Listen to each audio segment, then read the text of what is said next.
up to battle with a very great and mighty army, but he shall not stand, for they shall forecast devices against him. Yea, the feet of the portion of his meat shall destroy him, and his army shall overflow, and many shall fall down slain. And both these kings' hearts shall be to do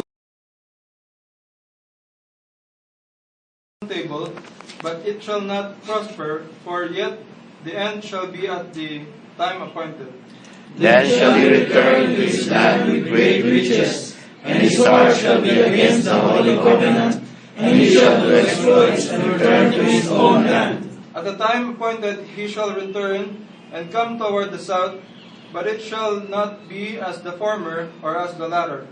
For the ships of Chittim shall come against him, therefore he shall be grieved and return, and have indignation against the holy covenant. So shall he do. He shall even return, and have intelligence with them that forsake the holy covenant. And arms shall stand on his part, and they shall pollute the sanctuary of strength, and shall take away the daily sacrifice, and they shall place the abomination that maketh desolate. And such as do wickedly against the covenant shall be corrupt by flatteries. The people that do know their God shall be strong and do exploits. And they that understand among the people shall instruct many, yet they shall fall by the sword, and by flame, by captivity, and by spoil, many days.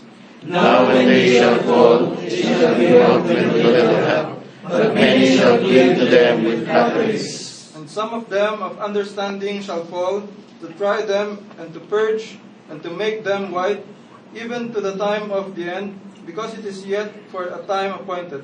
And the king shall do according to his will, and he shall exalt himself, and magnify himself above every god, and shall speak marvelous things against the God of gods, and shall prosper till the indignation be accomplished, for that his return shall be done. Neither shall he regard the God of his fathers, nor the desire of women, nor regard any god, for he shall magnify himself above all. But in his estate shall be honored the God of forces, and the God whom his fathers knew not shall be honored with gold, and silver, and with precious stones and precious things. Thus shall he do in the most strongholds with a strange gold, whom he shall acknowledge and increase with glory, and he shall cause them to rule over many, and shall divide the land for gain. And the time of the end shall the king of the south push at him, and the king of the north shall come against him like a whirlwind, with chariots and with horsemen, and with many ships, and shall enter into the countries, shall overflow and pass over. He shall enter and also into the glorious land, and many countries shall be overthrown, but this shall escape out of his hand, even Edom and Moab, and the chief of the children of Ammon. He shall stretch forth his hand across upon the countries, and the land of Egypt shall not escape. But he shall have power over the treasures of gold and of silver, and of all the precious things of Egypt. And the Libyans and the Ethiopians shall be at his steps. But tidings out of the east and out of the north shall trouble him. Therefore he shall go forth with great fury to destroy, and utterly to make awakening. Sabay-sabay po tayo sa 45. And he shall plant the cornerstones of his palace between the seas and the glorious holy mountain. Yet he shall come to his end, and none shall help him. Maraming salamat po. Ating tawagin ng ating pastor. Punta po tayo sa Isaiah 38.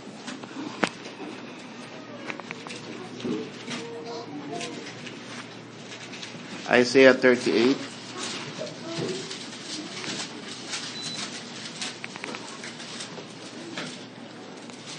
In verse 3.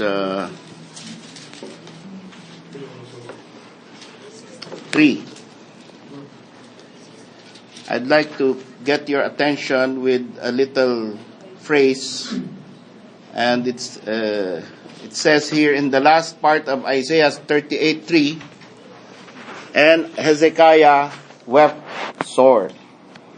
Si Hezekiah ay umiyak. Tayo po ay manlangin. Panginoon Diyos, nawa po sa mensahe na ito na si Hezekiah ay umiyak, ay makita din namin ang aming sarili kung anong dapat naming ginagawa sa tuwing kami mananalangin sa inyo, kung ano ang dapat naming attitude sa mga dumarating na pagsubok sa aming buhay, at kung kami ay umiiyak, Panginoon, tama po ba ang aming iniiyakan, at kung papaanong sinagot mo ang panalangin ni Hezekiah dahil nakita mo ang kanyang mga luha. Nawa po, O Diyos, bigyan mo kami ng puso na tumatangis dahil sa kasalanan, puso na umiiyak dahil sa mga hinaing, dahil sa nangyayari sa amin dito sa mundo na ito, na naghihingi ng panahon na sana ay makapiling mo na kami kung saan wala ng luha. Nawa po, Diyos, ito ay maging blessed time of fellowship in the Word. In Jesus' name we pray. Amen. Amen. Please be seated. Sana po ay yung nandyan sa nursery ay makinig tayo at wag tayong magkwentuhan na hindi ko kayo nakikita dyan. Okay. So ito po ang title ng ating message. Hezekiah wept. Sabi ng Isaiah 38:3, and Hezekiah wept sore. Now, we can see that, kung babasahin mo yung buong chapter, that also Hezekiah had an answered prayer. So, because of this, I think, it is good to weep. And sometimes, very rare na ngayon, masyado ng kakaunti ang umiiyak sa Panginoon, sapagkat tinuturuan tayo ng ating mundo at ng edukasyon papaano maging matibay, papaano ba na maiwasan mong pakita na ikaw ay mahina, sapagkat ang pag-iyak ay ikinakapit natin sa pagiging mahina ang loob. Ay, umiyak agad, mahina na tao yan. Mahina yung kanyang naturalesa. Ay, madaling umiyak. Minsan, meron tayong nakikita na preacher na umiiyak. Sabihin, iyak ng iyak. Ano kaya yon? Fake? Ano kaya yon? Totoo kaya na talagang naiiyak siya? Ano kaya yon? So, alam niyo po, Jeremiah, halimbawa, he was known as a weeping prophet. Iyak na iyak si Jeremiah. Pag binasa mo yung buong Jeremiah. And even, there is another book called Lamentations. Ano yung Lamentations? Mga pagtangis. Isang buong aklat ng Biblia. At ang title mismo ay Mga Pagtangis. Tayo tumatangis, minsan sa drama na lang tayo napapatangis.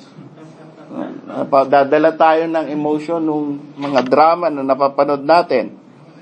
But, even David wept. Si David, tumatangis siya. Umiiyak siya, lalo na pag nakikita niya ang enemies of God ay yumayaman, umuunlad. Samantalang yung those who serve God ay hindi masyadong successful sa world standards. Tumatangis siya. Samuel, and many of the prophets. And ultimately, we can see the shortest verse in the Bible. Jesus wept. Kaya pag nagma-memory verse tayo, yung mga tamad, yun na lang. Jesus wept. Sana po, tama spelling nyo ng Jesus wept. No? So, Jesus wept, and he has a reason why he wept. And Hezekiah wept, because he has a good reason why he wept.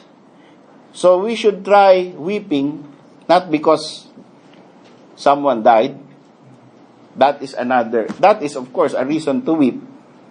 But that should not be the only time na umiyak tayo. Kasi merong namatay, so nakikiiyak tayo. Meron pa ngang, noong unang panahon ay mga binabayaran para umiyak. Mga taga-iyak. No? So, hindi tayo makiiyak tayo. We weep with those that weep. We mourn with those who mourn. But that should not be the only time that we weep. Not because somebody insulted you and you cannot avenge yourself. Sometimes ganun ang dahilan bakit tayo umiiyak, hindi tayo makatulog. Minsan dahil may masakit sa atin, sakit ang ngipin, mapapaiyak ka. Naapakan yung paa mo, paiyak ka sa sakit. Not because you were affected by some television show, but because of your sins. Have you wept because of your sins? Napaiyak ka dahil nalaman mo yung sarili mo mahina, madali kang matukso, madali kang bumagsak, madali kang madala ng mga tao. Kung ikaw ay tunay na naglilingkod sa Panginoon at sumusunod kay Kristo, iniiyak mo yan. Nalulungkot ka dyan sa buhay na yan. At nag-iisip ka na, Lord, sana andyan na lang ako sa tabi mo para hindi na ako makasala, hindi na ako mapadamay sa mga baluktot na isip ng tao, hindi na ako mapatawan ng kanilang mga jokes. Minsan hindi natin maiwasan. No? Bigla tayo may makikita joke or may maririnig tayong joke. Tapos, napapatawa rin tayo kasi nasa laman pa tayo eh. Pero nahalata mo, biglang may isip mo, hindi dapat ako tumawa, ba't ako natawa? Minsan magmumura yung presidente, matatawa ka. Pero hindi ka dapat tumawa sa mura. Kasi pag tumawa ka, ibig sabihin, parang nagmura ka na rin. Di ba? Nadamay ka sa kasalanan, kalokohan. So it's wrong to laugh at jokes of the wicked, to laugh at the curses of the wicked. But we do it. Sometimes we cannot avoid. And nahahawa tayo. No? But we cry whenever it happens. We should cry. Because you should cry also because you sincerely want someone to be saved. Meron kang kilala, someone close to you. Gusto mo siyang maligtas. Gusto mo siyang makilala niya ang Panginoon. Gusto mo si Kristo ay tumahan sa puso niya. Pero nire-reject niya. Sabi niya, pwede ba yung relihiyon mo? Sa inyo na lang. Magkaibigan na lang tayo. Best friend tayo. Or anak kita, pero ayoko niyang pinasukan mo. Or kapatid kita, or best friend kita, or girlfriend kita, or boyfriend kita, pero ayoko niyang pinasukan mo. Ganyan na lang. Respetuhan na lang. So, okay. Maybe, very rare mo nang mabanggit. Pero sa Panginoon, banggitin mo pa rin ang pangalan niya. At iiyak mo siya. That is when we should weep. Because we have an urgent appeal to God. Hezekiah wept. What made Hezekiah weep? In Isaiah 38:1, in those days, was Hezekiah sick unto death. And Isaiah the prophet, the son of Amos, came unto him and said unto him, Thus saith the Lord, Set thine house in order, for thou shalt die and not live. So what made Hezekiah weep? Number one, because he was sick. Alam niyo yung sickness na sabi ng Bible, later on the part in the chapter, he had a boil. Now, this boil is not just yung naintindihan natin na boil. It is a generic term. Ngayon, alam natin, pag boil, pigsa. Pero, the Bible uses the word boil to describe many kinds of sickness, ulcers in the body. No? Or boils itself, or leprosy that makes the skin burst. That is called also a boil. So itong boil na to, it was so severe that he was sick unto death. So isipin mo na lang yung sakit na ikaw ay merong eruption sa iyong laman. Masakit yun. Mapapaiyak ka na nun. Tapos, malaman mo pa, by history, na nakamamatay yung ganyang klaseng sakit. Kaya iniisip mo, worried ka na. At ako nagkaganito. Ano kaya mangyayari sa akin? At mamamatay na kaya ako? So, iyon, ang hirap matulog nun. Yung iniisip mo na merong masakit sa katawan mo, lumalabas ang dugo sa katawan mo, pagkatapos hindi mo alam kung bukas buhay ka pa. Hindi mo alam, lalo na noong unang panahon, kulang ang science. Ngayon, may MRI, merong kung ano-anong klaseng instrumento ipapasok sa katawan mo, malalaman nila, 3 months ka na lang. At least alam mo. No? Pero noon, hindi mo alam. Kung bukas, tapos ka na. Hindi mo alam kung microorganism yan, kinakain ka na pala. Diba, meron ngayon yung microorganism na kinakain yung utak. No? So, pag hindi ka nag-examine, hindi mo alam na nauubos na pala utak mo. Hindi mo alam bakit kulang na yung memorya mo. No? Ba't di ko na ano nga pangalan mo? Natanggal yun sa utak mo yung isang brain cell na nandun yung pangalan niya naka-storage. So, pangatlo, Hezekiah had a boil. The pain will cause you to weep. Number 2, he don't know if he will die, but the Bible says he was sick unto death. And it could be na siya ay mamamatay. And number 3, Isaiah confirmed that, sabi ng Panginoon, iayos mo na yung bahay mo. Ibig sabihin ng iayos ang bahay, hindi yung mag-aayos na ng mga ng itsura ng bahay, no? Kundi, sino yung magmamana? Sino yung susunod na hari? At ano ba ang gagawin nyo? Yung arrangement, funeral arrangement. Yung mga yan, ay ayos na. At saan ko gustong malibing and everything. Set thine house in order, for thou shalt die. Mamatay ka. So, you are headed for death.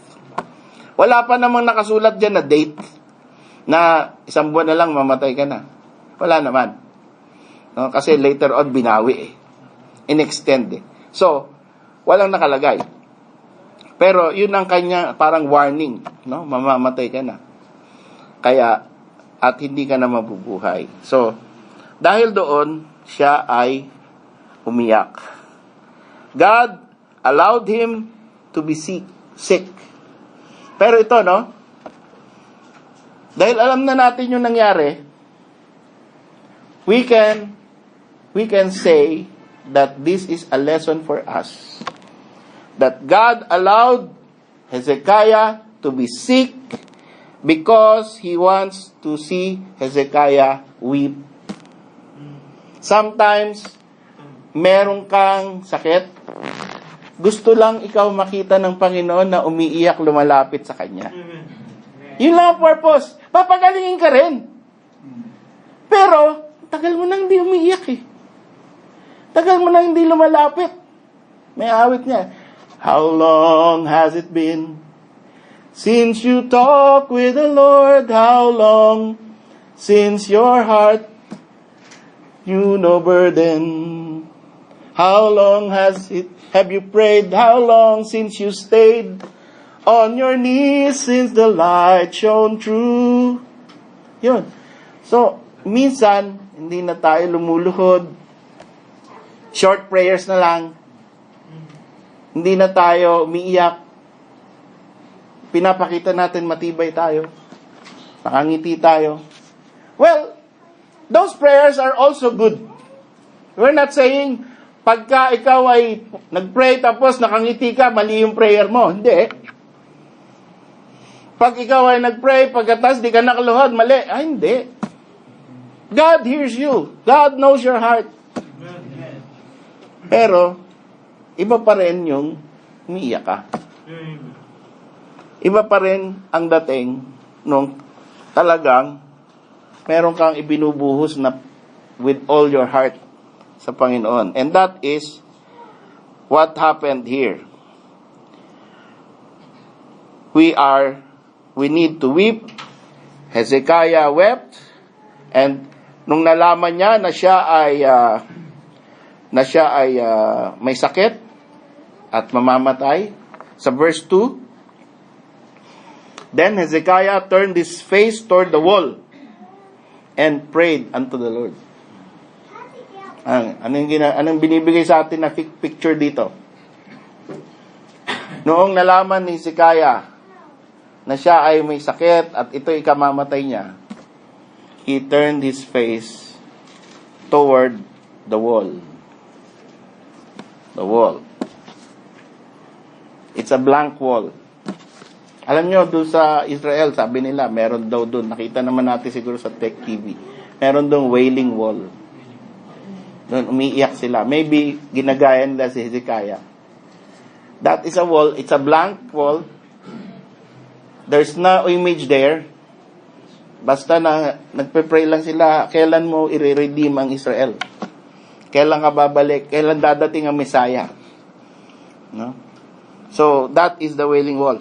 And that is what, that last Friday, sabi natin, Hezekiah made something which is unique.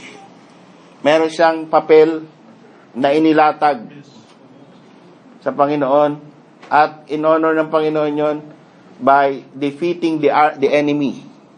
Ngayon naman, meron naman siyang ginawang unique. He faced the wall. He faced the wall, blank, and he wept. So, he prayed unto the Lord. He did not go to some idol noong panahon ni Hezekiah, pinatanggal nga niya yung mga idol eh. Pinatanggal niya lahat ng imahen sa buong kaharian ng Judah. Sabi niya, alisin niya yan. Pinatanggal niya ang hindi lamang yung mga imahen, pati mga groto. Yes. Groves. Sa English po, groves. Ay yung groto, alam naman natin yan, isang parang kubol, mga bato-bato, tapos may imahen doon sa gitna, tapos may halaman, may fountain. Yun ang alam natin sa groto. Pinaalis niya yan. Kasi bawat bahay nun, meron na eh. Kung ikaw may mga patron eh. No, ito ang magbibigay sa akin ng swerte sa aking buhay. Yun na yung nangyari sa, isipin mo yun. No? There's only one God, they know, but the religion deteriorated so much that ginaya na nila yung kapitbahay nila ng mga bansa. Anong kapitbahay ng Judah? Diba? May Jordan yan, mayroong Syria. Noon, isang kingdom lang yan, Assyrians. Pagkatapos, sa baba, Egypt. Kita niyo yung mapa ng Israel. Diba? Sa north, Assyria, susunod doon, sa bandang taas pa, may Lebanon dito. Okay? Sa bandang baba pa ng Egypt, Libya. Puro lahat yan, may kanya-kanyang Diyos yan. At, pagka tiningnan mo, successful yung bansa, maunlad. Sa isipin nila, ano bang pinagpapaunlad dito? So, pag tinanong mo yon sa kapitbahay na bansa, sasabihin, sino ba Diyos nyo? Asaan ba Diyos nyo? Ang Diyos namin, invisible. Ay, kaya naman pala. Kaya pala wala kayong sinabi. Kita nyo kami, ang Diyos namin, ang tindi, ang taas. Ang laki. Diyan kami nag-o-offer. Human sacrifice, nag-o-offer kami dyan. Kaya kami maunlad. Gayahin nyo kami, magkaroon din kayo ng mga groto. So, yun, nangyari. And Hezekiah did not go to these idols. He did not go to soothsayers. Minsan, sa Pilipino, di ba? Pagka may sakit ka, tapos sobrang, sabi na ng doktor, nagawa na ng siyensya ang lahat. Sa Panginoon na lang ang inyong pag-asa. So, anong gagawin ng mga kababayan natin? Maghahanap ng faith healer. Di ba? O orasyonan ka, yung katawan mo. Yun, mabisa yun, si Mang Kepwing. Yan, kilala nyo si Mang Kepwing? Yung albularyo dun sa Batangas. Yung dun sa Baguio. Yung dun sa Sampaloc, yung, kung saan-saan ka dadalhin. Lalagyan ka ng kung ano-anong mga dahon. At mga kung ano-anong orasyon ang dadalhin sa'yo. At umaasa ka na baka sakali. So, yan. Si Hezekiah, hindi yun. He just faced the wall, the nearest wall. And prayed to God, weeping. And I believe, yun din ang dapat nating ginagawa in case of meron tayong dreaded disease. Meron tayong mga kamag-anak na merong dreaded disease. Pwede nating i-recommend yun. Not only for us, but also for our loved ones. Pag tiningnan natin ang statistics, ayon sa sabi nila, meron ako statistics dito, 6,000 die every hour. Every hour. Iba-ibang dahilan yan. Bawat isang oras. Ngayon, isang oras tayo nakaupo dyan, 6,000 namatay. Kung ano-anong dahilan. Pinatay o namatay dahil sa sakit. Siguro, lahat tayo ay meron ng mga kamag-anak na namatay.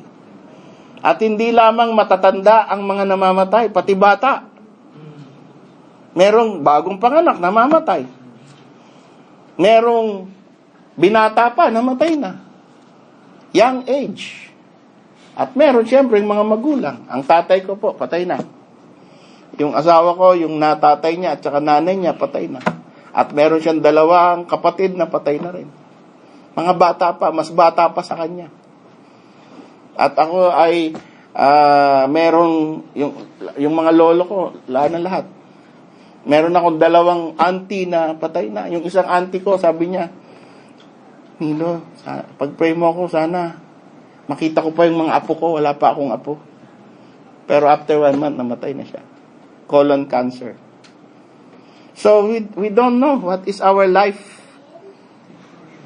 It's like a vapor that appears for a little time and vanish away.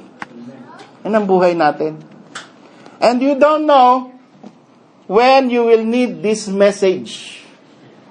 When you will need to imitate Hezekiah. Na ikaw din mismo magkakaroon ng sakit at ma-announce sa'yo ang nakakabinging announcement. Konti na lang itatagal mo sa mundo na to. At yan ay dadating. At di wag mo sasabihin na, 30 pa lang ako 20 pa lang ako. Nung binabasa ko tong mga age ng bisita natin, 27, 30, 29, 28. Huwag nyo na sabihin, tanong ko sino-sino yung mga 28. Yan ang average ngayon. Pero wala tayong kasiguruhan na porke 28 pa lang tayo or 30 or 50 or 40, buhay pa tayo after 1 year. So when that announcement comes, what will you do? Will you also look for idols that have saved the other people? Or will you also look for soothsayers, healers, faith healers?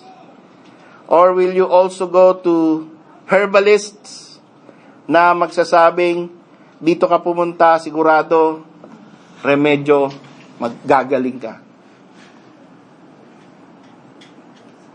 Hezekiah went to his God. He talked to his God. He cried to his God. He wept in a blank wall. At pwede nating ayahin yun. Pwede na tayong,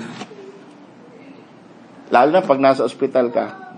I was in Shemesi last week. And ito, Bintana. Andito yung binisita ko. I think 70 years old na siya. Usually, pag sinasabi, Pastor, pag-pray natin si ganon, si Ma'am Cora, ilang taon na siya? 90 po. Ay, 90. Ano kaya pagpe-pray ko sa kanya? 90 na, may sakit, kung ano-anong multiple organ failures. Lord, bigyan mo na lang siya ng comfort habang kinukuha mo na siya. No? Hindi mo siya ipagpe-pray siguro na extend for another 30 years. Baka minsan torture pa yun eh. No? Yung ganun ng katawan mo, vegetative state, tapos gumagastos yung mga anak mo. It's a mental torture and suffering dahil yung pain hindi umaalis. Tapos 30 years ka pang ganun. No? So, we also must learn what to pray for. Amen. We must also know.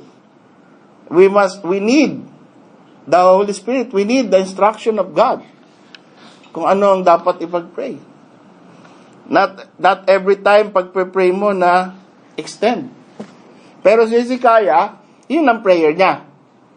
Na ma-extend at tingnan natin ang prayer ni Hezekiah. He turned his face toward the wall. And what did he say? Said, remember now, O Lord, sa verse 3. 38:3 of Isaiah. Remember now, O Lord, I beseech thee, how I have walked before thee in truth, and with a perfect heart, and have done that which is good in thy sight. And Hezekiah wept sore. This prayer, maybe we will pray differently. Because I don't think maipagmamalaki ko yung accomplishments ko sa harap ng Panginoon. Maaring hindi ko sabihin na, Lord, I have a perfect heart. Yes. No? Kasi po, age of grace natin ngayon.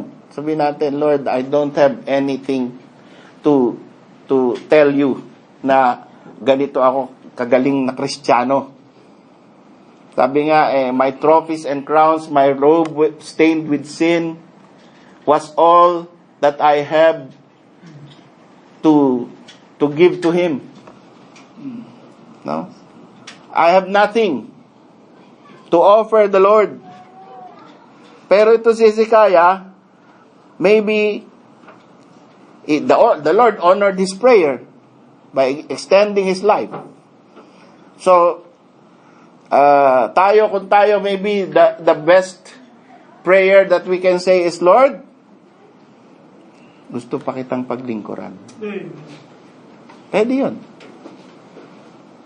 Lord, I think, inilagay mo na ako sa church, at I think, tinuturuan ako dito na kung papaano ka paglingkuran, and I think and I hope na katanggap-tanggap yung ginagawa dito.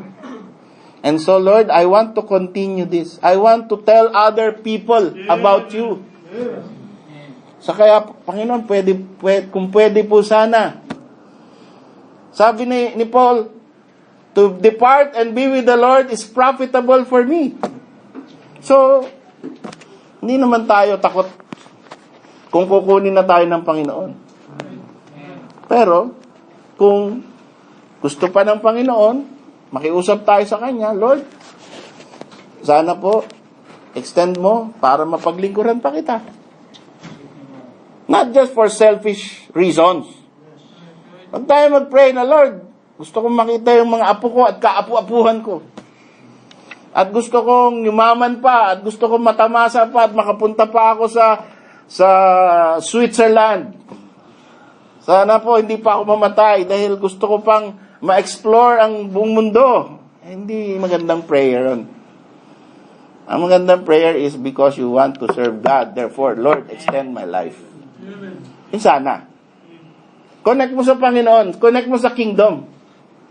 Ang iyong buhay. Then, God will give you the desires of your heart. If He has that plan for your life. So, tingnan natin po yung isa pang aspeto, no? Na si Isaiah ay humarap sa pader. At ano ba ang ginawa niya doon sa wall na yon? Siya ay umiyak. At siguro, hindi pa natin nagawa yon. No? Pagka meron kang problemang malaki, bago mo sabihin sa ibang tao, harap ka sa pader, oh. Tapos kinakausap mong Panginoon. Subukan nyo na ba yan? No? Ayan, no? Noon. Ito, harap mo. Tapos umiiyak ka. So, ikaw lang mag-isa. Kasi minsan nakakahiya. Baka mamaya isipin nila, ano nangyari dito? Pero, kung wala nang ibang way, kung marami talaga, kahit maraming tao, sige, gawin mo. Wala ka, malit lang yung kwarto mo, malit lang yung bahay mo. Laging may tao. Well, hayaan mo makita nila na umiiyak ka sa Panginoon. Hindi dahil gusto mong magmalaki na ikaw ay prayer warrior. Kundi dahil wala kang ibang paraan. So, we can face the wall, weep over there, and talk to our invisible God.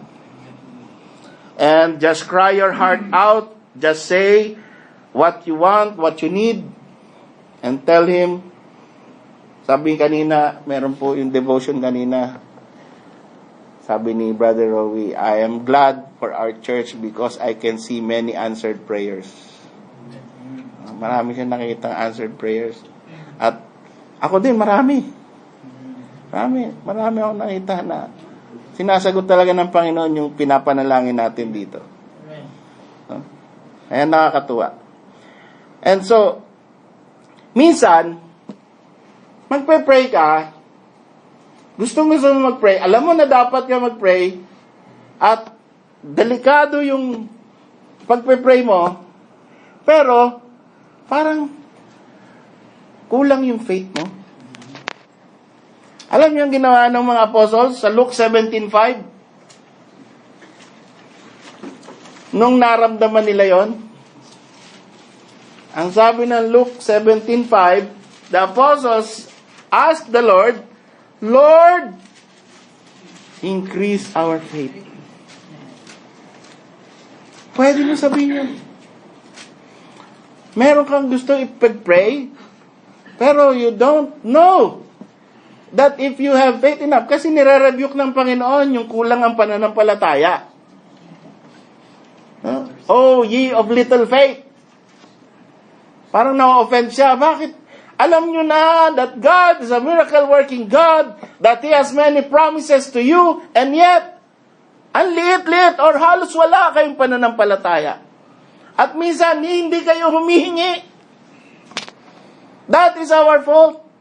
That is our mistake, that's our error, and that is our habit. We pray very little, and we pray for so very little things. Kaya, maybe, one of our prayers, before we face the wall and we weep in the wall, is, Lord, increase my faith. Lord, kailangan ko pa ng mas matibay at mas malaki na pananampalataya para dito sa pangangailangan ko ngayon. I need you, Lord. So that you can, maybe the Lord will give you the words, the right words na dapat mong sabihin sa Kanya. This is the cry of the genuine heart. Yung nagpapakatotoo ka lang sa Panginoon. Sabihin mo sa Kanya, Lord, totoo lang. Hirap akong manalangin. Hindi ko alam kung ano yung papanalangin. Hindi ko alam kung ano sasabihin sa iyo, Lord. Dagdagan mo nga, Panginoon, ang pagkukulang ko. Ito rin yung sinabi ng isang ama sa Mark 9:23. Alam nyo, the Lord already promised him that if thou can believe, all things are possible to him that believe. That's Mark 9:23. Kung ikaw lang ay mananampalataya, kung ikaw lang ay maniniwala sa akin, Walang imposible sa lahat ng tao na mayroong ganyang klaseng paniniwala kay Kristo. Pero kulang nga eh. Kulang. Kaya itong isang ama na ito, pagkatapos na nag-fail yung mga disciples ng Panginoon, lumapit siya sa mga disciples, nilapit niya yung kanyang anak, na kung titingnan natin parang epileptic lamang, pero yung pala, inaalihan ng demonyo, kaya nagkakaroon ng display ng mga epileptic seizures, foaming in the mouth, at bigla siyang nangingisay, at bigla siyang bumabagsak. So, minsan po, ewan ko, nakakita na ba kayo ng epilepsy na gross? Sabi rito, deaf and dumb spirit which caused the epilepsy. Yun ang problema nitong bata na to from his youth. Sipin mo, no? Malaki na yung bata, pero maliit pa lamang siya, gano'n na siya. Walang makapagpagaling. So itong ama na ito, talaga awang-awa na siya sa kanyang anak. At di niya na alam gagawin. Mabuti na lang nasumpungan niya ang Panginoon. Amen. Pero dumaan muna siya doon sa disciples. Pati disciples nag-fail. Kaya sabi ng Panginoon, if thou canst believe, all things are possible to them, to him that believe. So itong pangako na ito, pagka ikaw desperate, pangahawakan mo kahit anong pangako eh. Pero ito, kakaiba ito. This is from someone who has credibility. This is from the Son of God. Amen. And na-realize nung ama, nung tatay, eto na. Ito na ang kagalingan ng aking anak. Sabi niya, if you can believe, do I believe? Kulang. Gusto kong mag-believe. Gusto kong manampalataya, pero wala eh. Wala akong hukay na pananampalataya sa puso ko dahil sa dami na ng pinanggalingan namin, lahat failure. Kaya parang, Lord, maniniwala ako pero tulungan mo ako sa aking kawalan ng pananampalataya. I believe, help thou my unbelief. Pwede rin nating panalangin sa Panginoon yun. Pag talagang na-realize mo na wala, parang hindi ako makapaniwala na igagrant ng Diyos itong hinihingi ko. Parang magpe-fail, parang ang prayer ko hindi yata pakikinggan. Parang hindi tama itong puso ko. Lord, I believe that you are a powerful God. But I'm sorry, I think I don't have that faith, that enough faith. Increase my faith. And then, after saying, increase your faith, Lord, help my unbelief.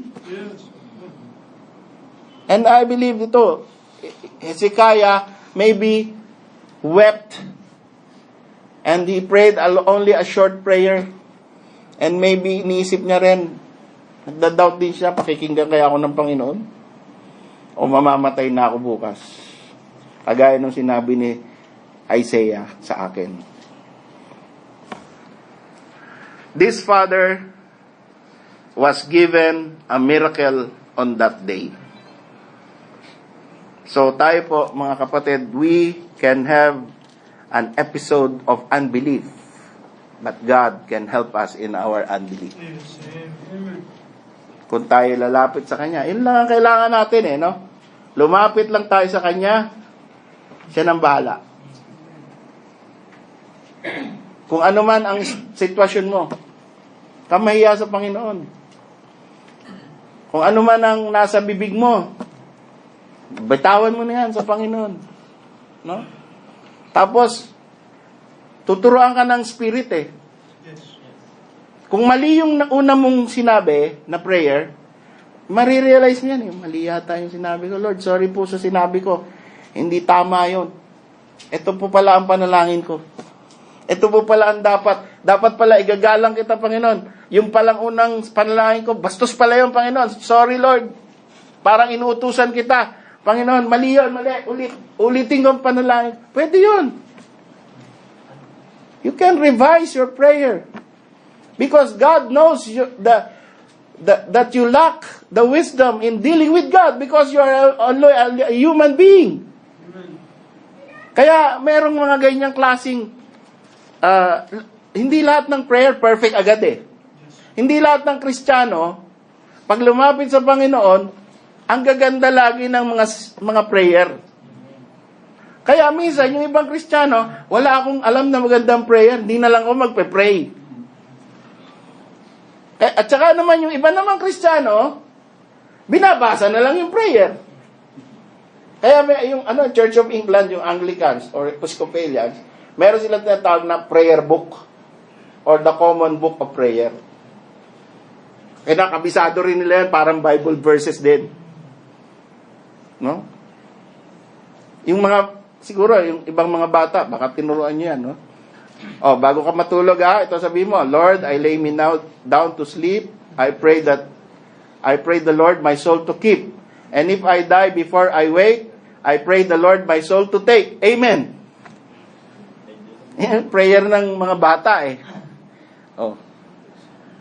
So, mag-umpisa ka sa lumapit ka sa Panginoon, sabihin mo yung nasa puso mo, and the Spirit will teach you what to pray. Kasi sabi po sa Romans 8:26. Romans 8:26.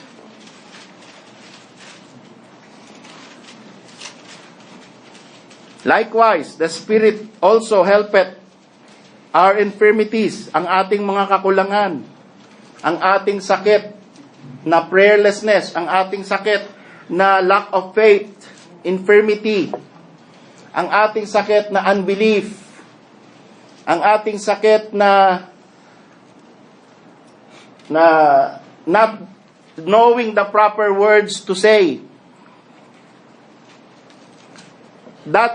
Those are infirmities.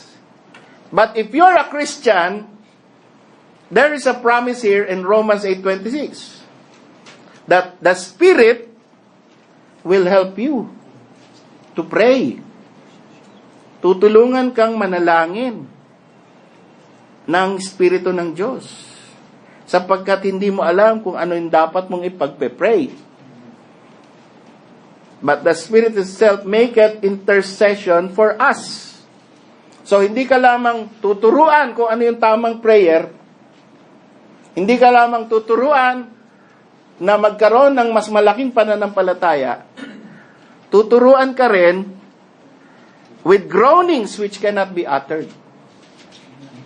At tutulungan ka niya because He can go direct to the Father by intercession. Meron na palang nag-i-intercede para sa atin eh. Bakit ka pa pupunta sa inferior na mga saints? Diba? Meron tayong attitude bilang mga Pilipino. Pagka minsan niisip natin yung ating mga mahal sa buhay na nandun na sa kabilang buhay.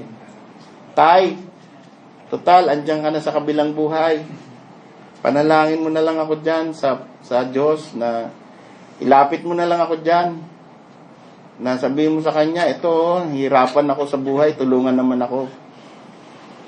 Minsan ganun eh.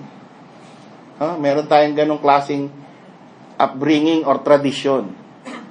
At minsan, sasabihin natin, meron pang isang TV show eh. Gusto nyo bang magkaroon ng green? Pumunta kayo kay Saint Peregrine.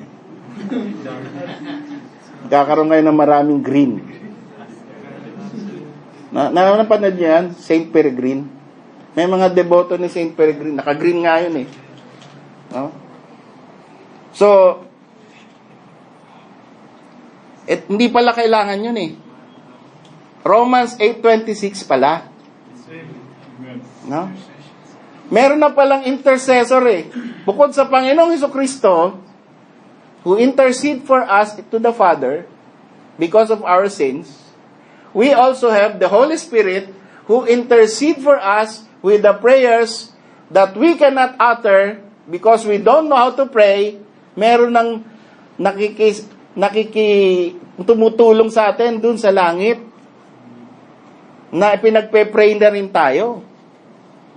So that only happens if you are a Christian. If you are a true Christian. If you are one of God's children. If you are in the family of God. Hindi po yan nangyayari sa lahat ng tao, ha? Don't make a mistake.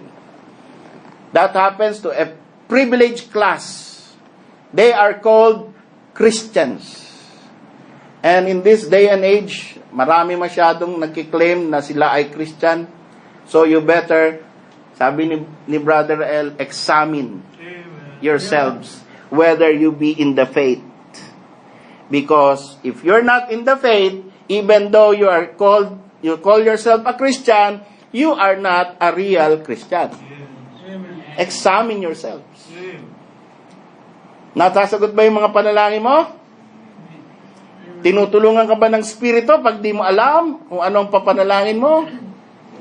Yan po ang experience na common sa lahat ng mga tunay na Kristiyano. So ito po ang conclusion natin. The next time that you're sick, or maybe you have somebody in your family na talagang, at yan ay mangyayari eh. No? Sooner or later, mangyayari yan. Someone in your family will be in that situation. I-announce ang isang klaseng sakit or accident na kung saan sila ay maaaring kamatay nila.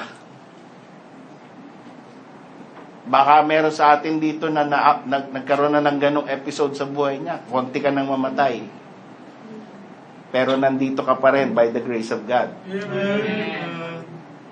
Sa akin po, 3 beses na. Kontik na ako malunod. Kontik na nabangga ako ng sasakyan. Tuwing gigising ako, nasa loob ako ng ospital. Malambot yung ulo ko kasi nabangga nga eh. No? Pero dito pa rin ako buhay. Ibig sabihin, may purpose pa ang Panginoon para sa akin. Hala ko ng Diyos. At kung ikaw ay nandito ngayon, konti ka nang mamatay, pero andito ka pa rin ngayon, mahal ka ng Diyos. May purpose pa ang Panginoon sa iyo. Gamitin mo yung buhay na yan para sa Kanya. Amen. Pero kung dumating pa ulit ang panahon na i-announce sa'yo, may sakit ka, huwag ka matakot. Gayahin mo si Hezekiah. Umiyak. Umarap sa pader. Huh? So, pag may nakita na kayong mga nakaharap sa pader, alam mo na yan yung mga isang mga nakarinig sa message at ginagaya si Hezekiah. It's all right, no? Face the wall, weep. Anong ginawa ng Panginoon kay Hezekiah? In-extend siya ng 15 taon.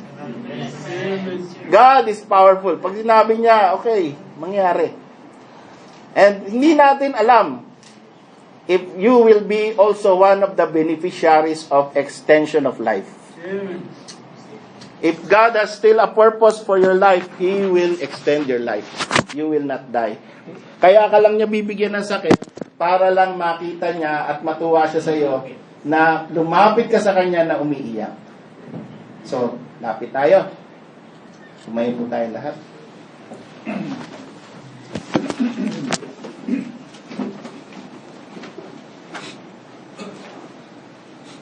Sa atin pong pagtatapos,